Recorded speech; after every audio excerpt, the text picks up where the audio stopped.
Agora eu vou mostrar para vocês como constrói uma pista de Monster Truck.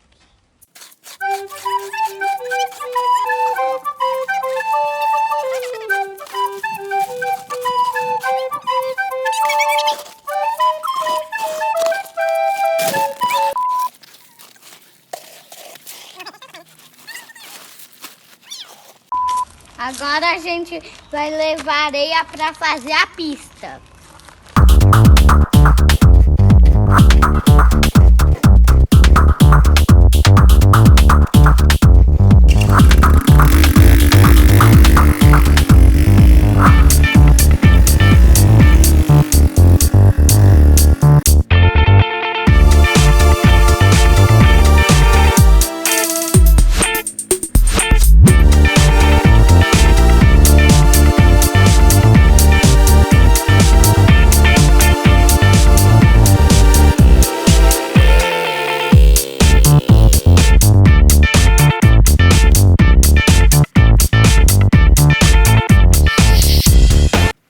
Peguei uma lona e comecei a espalhar areia.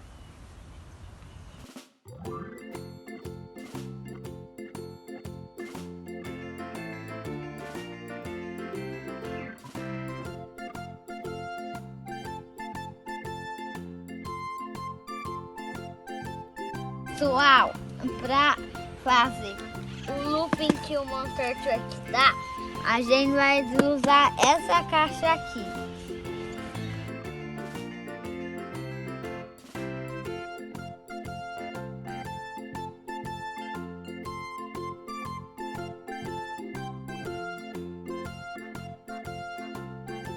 Esse é o meu preferido, o Grave Digger.